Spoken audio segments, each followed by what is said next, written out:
furthest extent of my property. Well, hello everyone. Here I am standing out in the middle of the woods on my property. I'm gonna take you to the general area of a little piece of parcel of land I bought from the county on back taxes, foreclosed land. I got the deed right here, well, a copy of the old deed. It was, printed in 1947, this one. And somewhere over in there, 0.375 acres. It shows on this deed 60 square rods, which equals out to 0.375 acres, and it shows more or less, so that's not the exact number. Could be almost nothing and could be a lot more, you never know. I'll have to have it surveyed. But a man come around here a little over a year ago trying to sell it to me, and he said he owned a little piece of land back here for years. He wanted $800 for it, and I knew what his name was, and of course he told me, gave me his phone number, and that land, I knew what land he was talking about, but it wasn't in his name. It was in somebody else's name. So I went down to the auditor's office at the county, the courthouse, and told him about it. Gave him a parcel number. I said, this man's trying to sell it to me, and told him his name and who the owners were supposed to be. And the woman behind the desk said he can't sell that and he don't own it. And he said he had the deed, and what he was trying to get people to do, even me, that he was trying to sell it to, was forge the current, well, at the time, the current owner's signatures on that deed, and have him take it to the courthouse and have it recorded, which you can't do that. Of course, you need a lawyer for any type of transfer like that, even if it's a cash, paying it off with cash, no banks involved or anything. You still need a lawyer.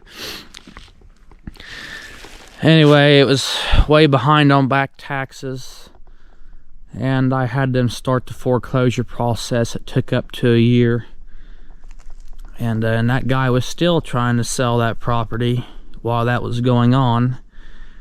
And he did have the original deed that was stamped and notarized and mailed to the owners that was supposed to have it. What I was told was that he won that property in the card game off the original owners a long time ago, and he never did have it transferred in his name. They never did switch it. I don't know why, but the owners of that property died a long time ago, and that pretty much, you know what, to him. So anyway, the county started the foreclosure process, and they had to mail a notice to the taxpayer address, which is the man and woman that owned it was dead. Their house at that address was no longer existing. No mailbox was there, which I told them at the county that, and they said that's all right because it'll just come right straight back to us. So they mailed that 30-day notice. It come back. Then it was the counties after a certain date. Then they started doing their title searches, make sure no bank or anybody else owned it, as in like relatives too. And I guess nobody did. After like so many more days, a month or two, I don't know, And of course they got their own lawyer too to do all them deeds like that. They put a notice out in the paper of the sale date and the judgment on it, which was $252 in taxes. It's somewhere right in here though. But then they auctioned it off at the courthouse lobby. I showed up. They had 6 properties that day for sale, and mine, this one that I wanted, was the first one to sell.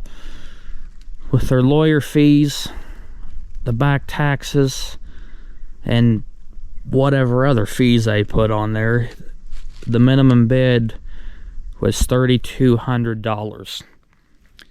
And luckily I was the only one that wanted to buy it, because it is 100% landlocked by me, and I had to pay that price to get it. But that's the price you got to pay to keep people out. So I got it. I paid him the full amount then in cash. She wrote me a receipt, and about a month later I got the deed in the mail from the sheriff's department, because they're the one that sells it. The county sheriff was the one that actually auctioned it off. Then about a month after that, they sent me deposit money back, about $700, which was nice. So I got less than $3,000 into it. But anyway, it shows in the Sauter County courthouse. It's somewhere in here. I don't think it is right in there, but before they updated the maps, it showed it was over there, and it showed it was the shape of a rectangle. I mean, no, a triangle. And when they updated it, moved here, then it was the shape of a rectangle. But I know that's still wrong. I think it's more over there, because there's old fence lines and some trees over there. It needs to be surveyed. But it could also be this old cemetery right here too. All these old deeds are way off what they made from back in the day.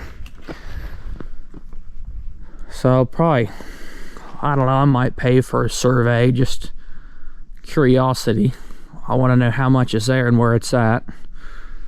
The survey would probably end up being worth more than the land, but I just want to know where it's at and how much is there.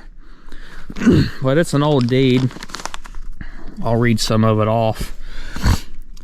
It said, being part of claim number 173 O&A and MC lands, beginning at a stone north 48 east 2 poles from Black Oak corner to said lot and corner to A.J. Dieterich lands, thence south 72 degrees east 11 poles and 22 links to a stone near palings, thence the same north 5 degrees west 12 poles and 8 links to a stone in A.J. Dieterich's line, thence with said line south 84 degrees west 13 poles 11 links to the beginning, containing 60 square rods more or less, being the same premises conveyed from sheriff of this county to James Bauer by sheriff's deed dated March 26,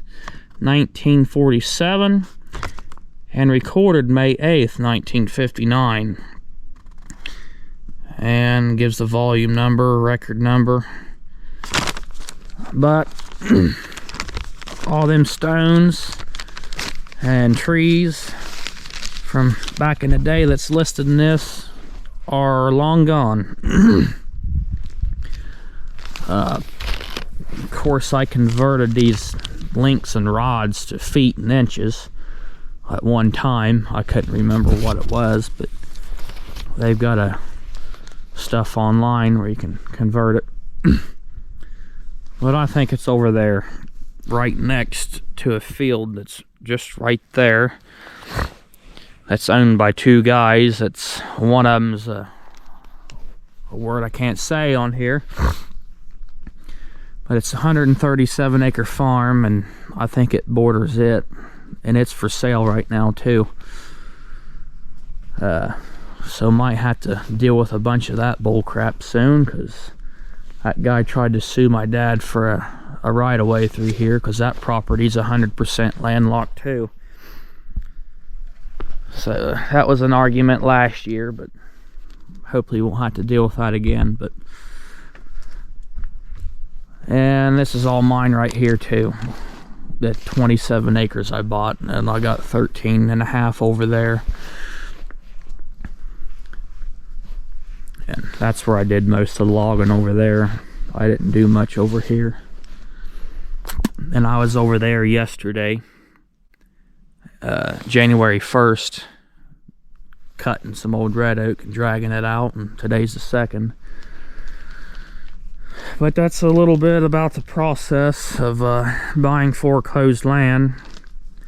Sometimes you can get it cheap and sometimes you can't. But yeah, if you ever thought about it, that's about how you do it. Catch yous later. Thanks for watching.